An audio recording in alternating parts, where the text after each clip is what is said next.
Hi there.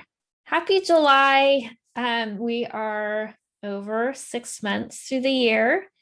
And so today I wanted to talk about gratitude and about what I've learned from 591 days of writing down the 5 things I'm grateful for every single morning, or I'm going to say every morning in the terms of I have missed a day here and there, not too many, it's surprising, but I wanted to share some things I've noticed, especially as for many of us, life is starting to return to normal a bit, especially after the extreme shutdowns. And I hope that it is where you are.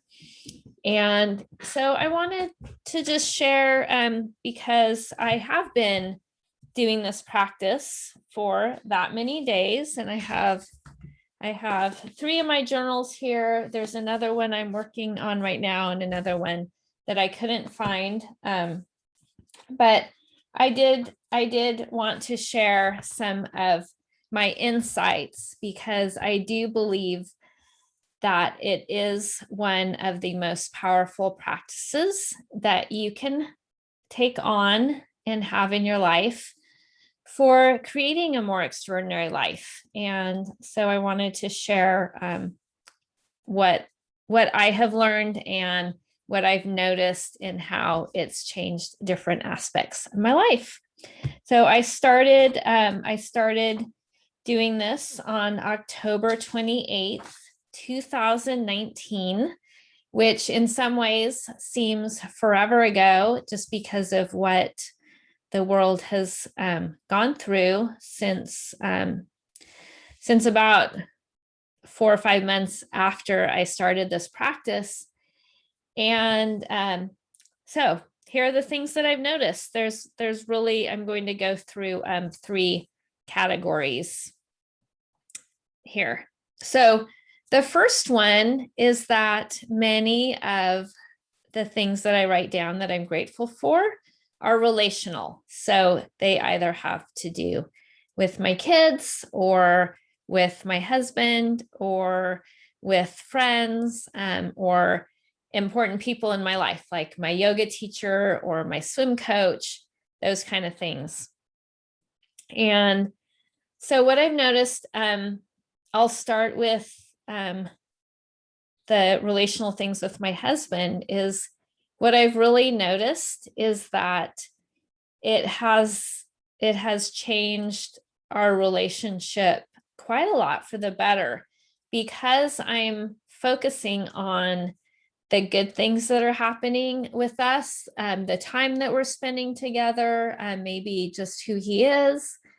It really, even though I'm not necessarily sharing what I've written with him, and honestly, I'm not sharing my journal with really anybody. I guess I'm sharing it with you now, but it really does create a shift. And by focusing on the good things and the positive things, it actually becomes a habit to see the good things and the positive things, and instead of looking at the negative things. And I remember when I used to teach childbirth classes, one of the things that I had the people in my classes do, they did an exercise where they wrote down 5 things they appreciated about their partners, and then they could do one thing that maybe needed improvement. And the idea is that anytime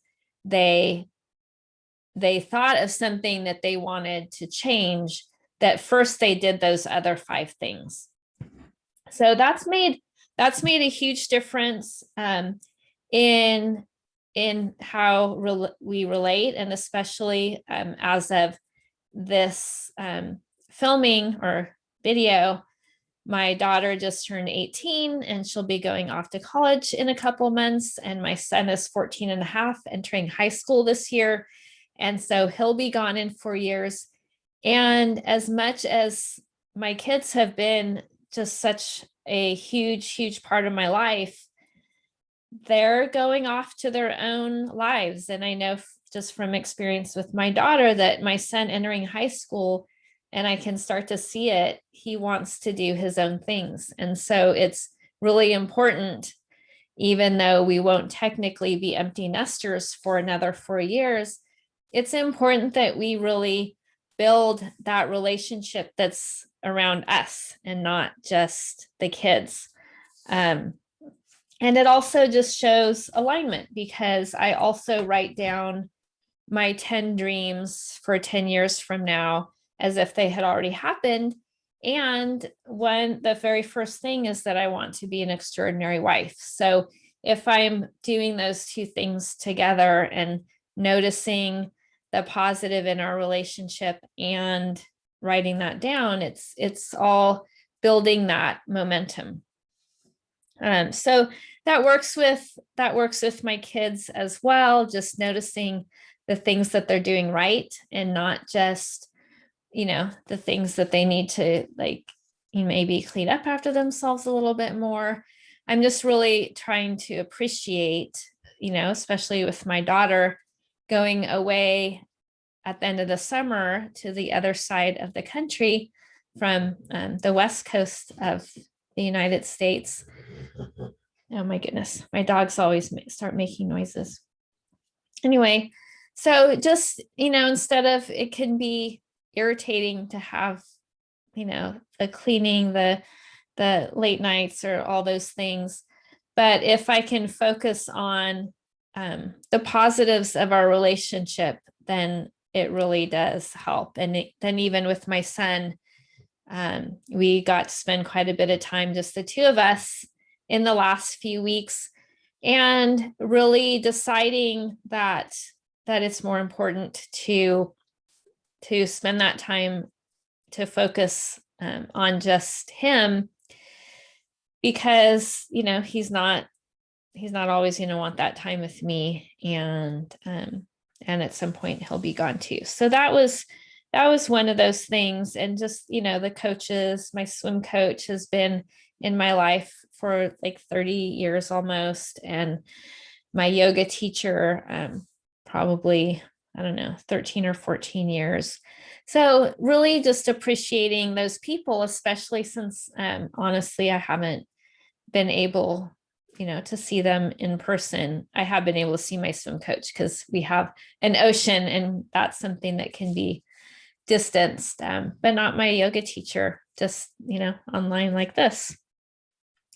So that's one of that's the huge part of gratitude, is relational. The second thing is to just focusing on what I do have, and focusing that I do have a roof over my head. More on that later. I kind of don't right now, sort of. But just focusing on that I do have a home that I enjoy. I do have my health. And it's funny, like one of the first things, and I will try not to get teary here, but one of the first things that I wrote in this, my very first, when I was doing this practice, is having a healthy family. And this was, I'm going to do it. This was before, we all became a lot more grateful for staying healthy. So, and then just having my family, even my dogs. I love what my dogs bring to me, and that they get me out for walks and hikes on days where I might get a little lazy if I was just doing it for myself.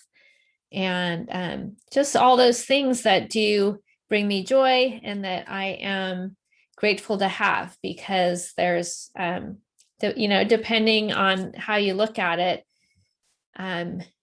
if you're not grateful for what you have, then why should the universe or God, or however you want to phrase it, why should you be given more? Because, we always want more of more of something. We want our lives to continually improve.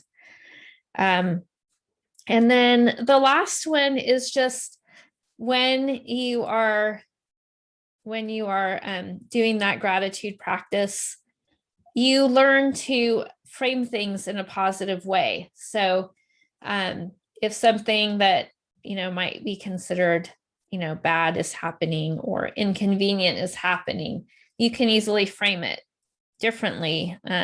So what I referred to earlier is that actually we're having our house re-roofed, and we're doing it probably a few years sooner than we really needed to, except that we had really bad fires here in California and actually very nearby last August and September, and where there were some, embers and things landing on roofs from the fire a mile or two away. And so we have a wooden roof, and right now they're about done with the demo part so that we can put a type of metal roof on, which will be great. But it is inconvenient and it's taken a lot of work. And it was supposed to start 2 weeks ago. And so I arranged to be out of town. And, as these things go, it happened right after we got back into town. But just being grateful, I'm grateful that we have a home, because I have friends that don't after the fires. See, get like this. And I'm grateful that we can re-roof our house just financially, and that there are materials available that are not flammable. And it is, I could enjoy being away more because I wasn't worried about what was happening here. And it's kind of better to be here when work is being done on your house. So that's just an example of reframing that inconvenience of it's quiet now, but it was pretty noisy for 2 days with them ripping the roof off the house. So those are just some examples, and I did want to share. So this is a gratitude practice, and I plan on continuing it. A mentor that I follow, David Nagel, he was talking about gratitude, and he said, I actually don't have a morning gratitude practice anymore. And he said, because he did it for so long that it really became part of who he was. So he lives in gratitude, and he doesn't do the writing it down part anymore, which is awesome. So that is that. I just wanted to share this because I think that if you can find things to be grateful for as life is somewhat returning or coming to this new normal, I think that that it does create more room for joy and for living an extraordinary life. And in the notes in the blog, I will link to some previous articles that I did on gratitude that goes more into some of the particulars of the benefits. And otherwise, I will see you in here next week. I hope you like this new format. I'm trying the video/blog for a while, and enjoy your summer or your winter if that's what it is where you are. All right, bye and take care.